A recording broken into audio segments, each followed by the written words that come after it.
Welcome to the Explainer. So let's just dive right in with a pretty wild question that our source material poses. What if one of the most sacred sites on the entire planet is actually in the wrong place?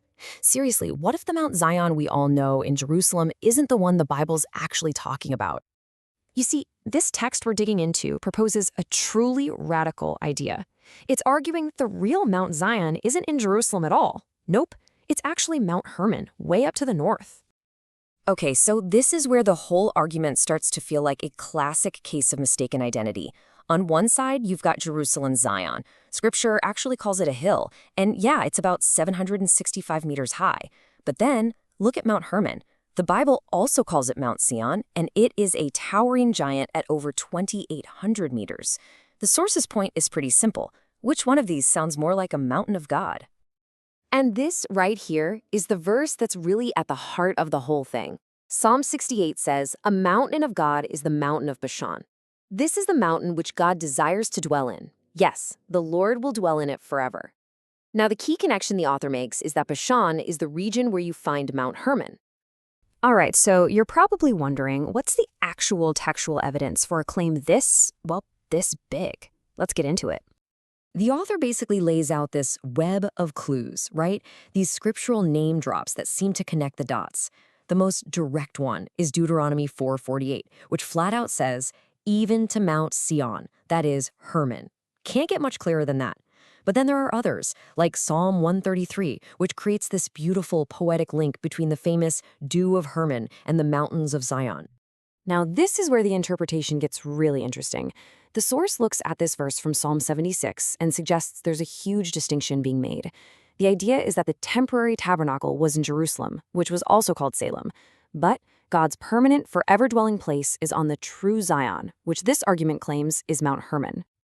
And then the whole argument takes a turn and brings Jesus directly into the picture, connecting him to Mount Hermon, the very place the apostles would later call the Holy Mountain. So the source kind of connects the dots like this. First, Jesus takes his inner circle, Peter, James, and John, up a high mountain apart. We know this as the Transfiguration. Now, where does this happen? Right near Caesarea Philippi, a town that sits at the foot of Mount Hermon.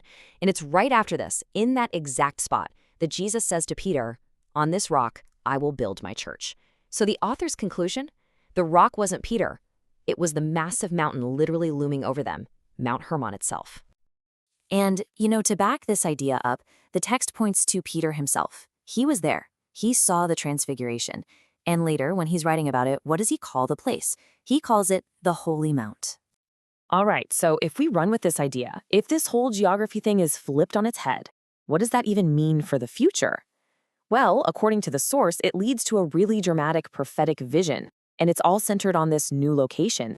What the author lays out is this whole prophetic timeline that honestly redraws the entire spiritual map.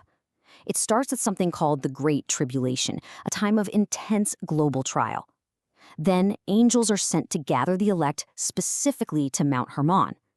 After that, a heavenly city, the New Jerusalem, descends from God right onto this great and high mountain, and boom, a new kingdom is established with Mount Hermon as its absolute center. And pulling from the book of Zechariah, the text makes a pretty shocking prediction about that tribulation. The author's interpretation is that a staggering 2/3 of the world's entire population will perish during this time, with only 1/3 making it through. So what would life in this new kingdom actually be like? Well, it's painted as this incredibly peaceful, almost utopian existence. God's own glory, the Shekinah, provides all the light, so you don't need a sun, and there's no more destructive heat. It's filled with a great multitude of people from every nation, all living in peace under the shadow of the Almighty, a place where God will wipe away every single tear. But you might be asking, why the big move? Why can't the kingdom just be in Jerusalem? And for that, the author turns to Jesus' parable about wineskins. The argument is that the new wine, which represents the redeemed people from all over the world, it just can't be put into the old wineskin of old Jerusalem. For this new thing to work, it needs a totally new container, a new location, a new center. You see, what's so crucial to understand here is that this isn't just some dusty old historical debate. This reinterpretation, it has massive implications. It completely changes the game for how the author sees the past, the present, and especially the future. And this right here, this chart, it just lays it all out perfectly. It's the whole paradigm shift in a nutshell. On one side, you have Jerusalem, which in this view is sort of demoted. It becomes the old wineskin. But on the other side, Mount Hermon gets this massive promotion.